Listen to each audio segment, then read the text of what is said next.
தொண்டைக்குள் ஒரு டஜன் கொட்டை பாக்குகளை மெல்லாமல் வைத்துக்கொண்டு பேசுவது போன்றே இருக்கும் இவருடைய நகைச்சுவை டயலாக்குகள். தில்லானா மோகனாம்பாள் திரைப்படத்தில் நகைச்சுவை காட்சிகளில் ரசிகர்களை திக்குமுக்கார வைத்த மாபெரும் நடிகர். சில நேரங்களில் கவர்மெண்ட் டவுன் பஸ்க்கு கேர் போட்டது போல் இருக்கும் இவருடைய வசனங்கள். தட்டு தடுமாறி பேசுவது போன்றே இருக்கும். ஆனால் அவருடைய சுவாவமே அதுதான் அவர் நகைச்சுவைக்கு முக்கியமானதாகவும் அமைந்தது. 60 ஆண்டுகளுக்கு மேலாக சினிமாவில் நடித்து புகழ் பெற்றவர்.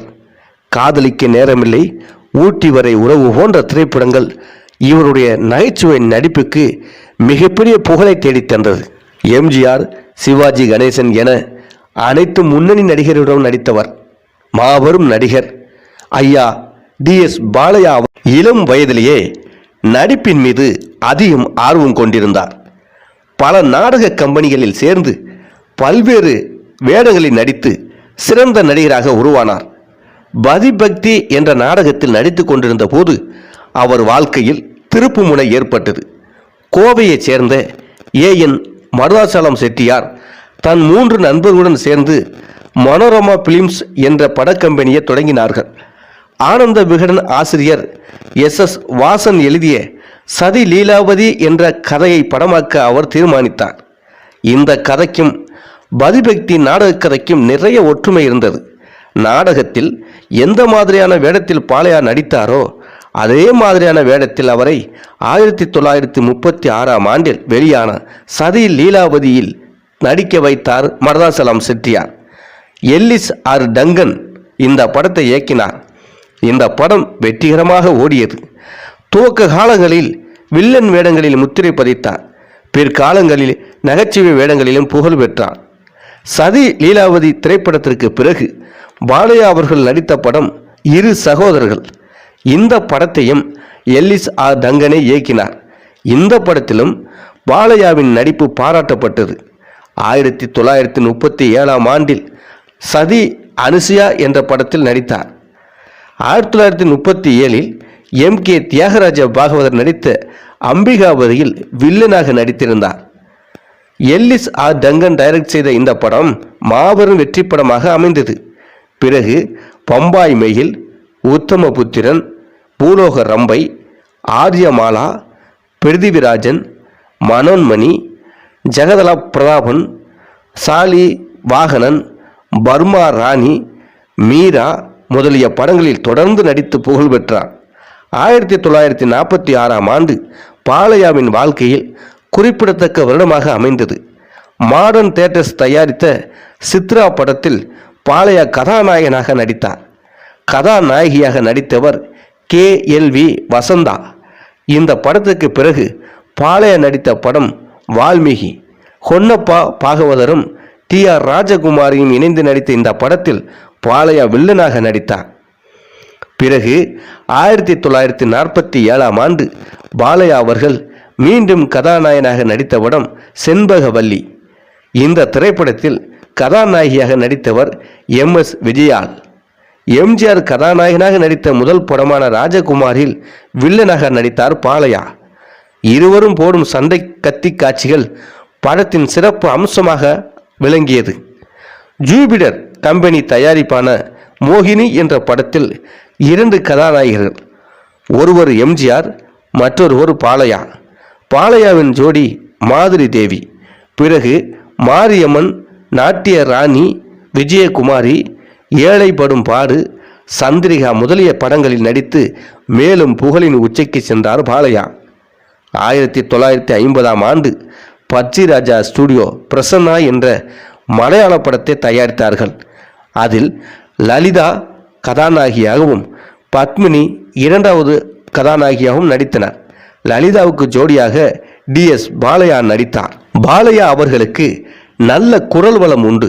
ஆரம்ப காலங்களில் பல திரைப்படங்களில் அவர் சொந்த குரலில் பாடியுள்ளார். பிரசன்னா என்ற திரைப்படத்திலும் ஒரு மலையாள பாடலை சொந்த குரலில் பாடியிருக்கின்றார். 1937ஆம் ஆண்டில் அந்தமான் கைதி, வீரன், தாய்க்கு பின் தாரம், மதுரை ஹலோ மிஸ்டர் ஜமீன்தார் மற்றும் திருவிளையாடல் போன்ற திரைப்படங்கள் விமர்சன ரீதியாக பாலையா அவர்களை பெரிதும் பாராட்டப்பட்டது. காவலில் இல்லாத மனிதன், காதலிக்க நேரமில்லை, பாமா விஜயம், தில்லானா மோகனாம்பாள் போன்ற திரைப்படங்களிலும் பாலையா நகைச்சுவை வேடங்களில் சிறந்து விளங்கினார்.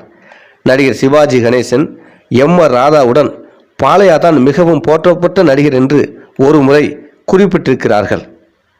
தில்லானா மோகனாம்பாள் திரைப்படத்தில் அவர் நடித்த நடிப்பு இன்றும் ரசிகர்கள் மத்தியில் மிகவும் பிரபலம். அதுவும் அந்த திரைப்படத்தின் கதாநாயகி பத்மினியை பார்த்து இவர் ஜொல்லுவடிப்பதும், சிவாஜி கணேசன் பத்மினிக்கான காதலை கலாய்ப்பதும், எங்கு பெண்கள் கூட்டம் அதிகமாக இருக்கிறதோ அங்கு போய் உட்கார்ந்து கொண்டு ஜொல்லு வடிப்பதும் சினிமாவில் மிகப்பெரிய காமெடி காட்சிகளாக அமைந்தன. ஒரு திரைப்படத்தில் நாகேஷ் அவர்கள் பாலையா அவர்களிடம் கதை சொல்ல போயிருப்பார்.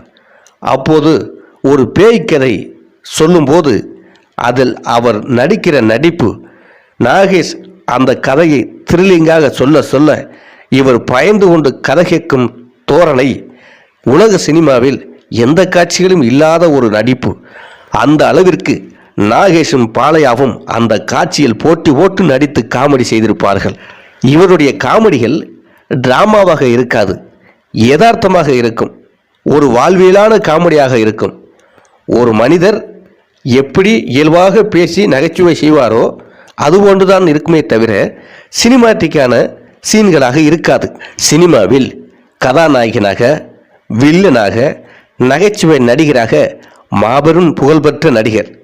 அவருடைய மகள் மனசுத்ரா நடிகையாக இருந்தார்.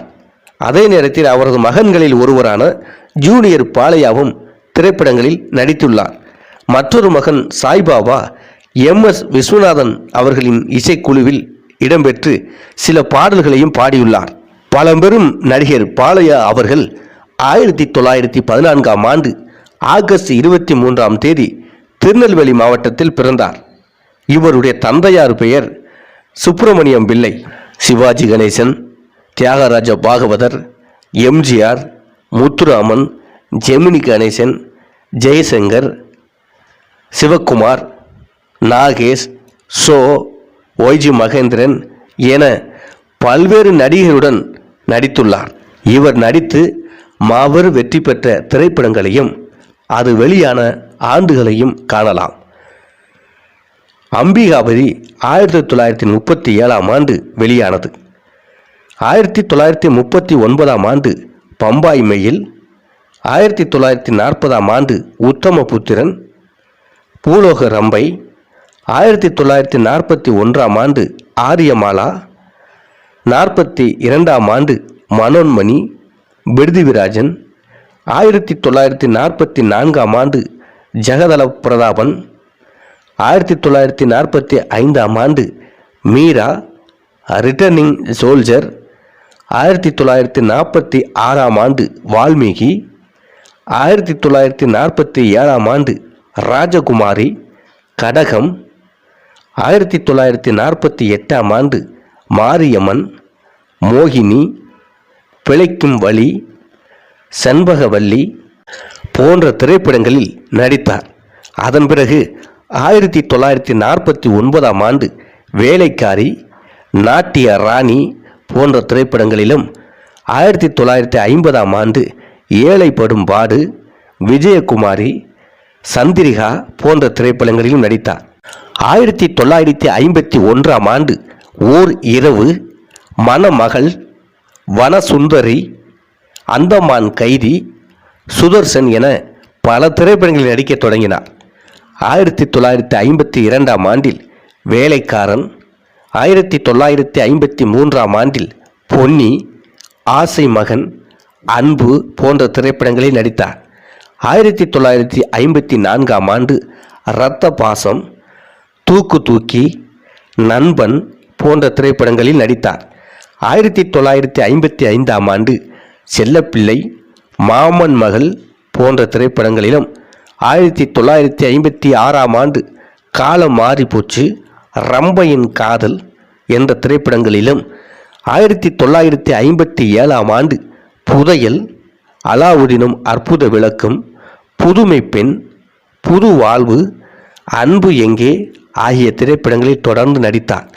1958ஆம் ஆண்டு பதிபக்தி, 1959ஆம் ஆண்டு புதுமை பெண், மரகதம் போன்ற திரைப்படங்களில் நடித்தார். 1960ஆம் ஆண்டு பார்த்திபன் கனவு, எங்கள் செல்வி, களத்தொரு கண்ணம்மா, கவலையில்லாத மனிதன், சவுக்கடி சந்திரகாந்தா, பாக்தாத் திருடன், மகாலட்சுமி ஆகிய படங்களில் தொடர்ந்து நடித்தார். 1961ஆம் ஆண்டு பாவ மன்னிப்பு, பாலும் பழமும், எல்லாம் உனக்காக போன்ற திரைப்படங்களிலும், 1962ஆம் ஆண்டு வளர்பிறை, 63ஆம் ஆண்டு அறிவாளி, 1964ஆம் ஆண்டு காதலிக்க நேரமில்லை, கருப்பு பணம், பணம் படைத்தவன் போன்ற திரைப்படங்களில் நடித்தார்.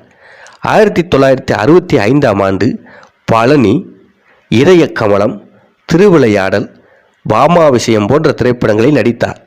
1967ஆம் ஆண்டு ஊட்டி வரை உறவு, 1968ஆம் ஆண்டு தில்லானா மோகனாம்பாள், 1969ஆம் ஆண்டு குரு தட்சணை, ஓடும் நதி போன்ற திரைப்படங்களில் நடித்தார்.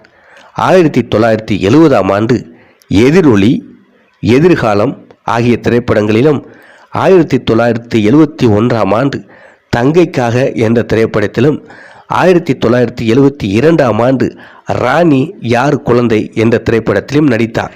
இவ்வாறு 60 ஆண்டுகளுக்கு மேலாக சினிமாவிலும் நாடகத்துறையில் நடித்து புகழ்பெற்ற நடிகர். வித்தியாசமான உடல் மொழியாலும் வித்தியாசமான டயலாக் டெலிவரியாலும் தமிழ் சினிமாவில் தனக்கென தனி முத்திரை பதித்தவர்.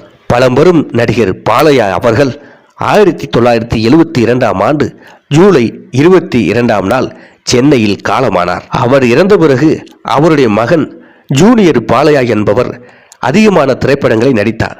கிட்டத்தட்ட அவர் தந்தையாரின் பாலையா அவர்களுடைய குரல் போன்றே ஒரு 50% ஜூனியர் பாலையா அவர்களுக்கு இருக்கும். பல திரைப்படங்களில் நடித்த அவர் சில காலங்களுக்கு முன்பு காலமானார்.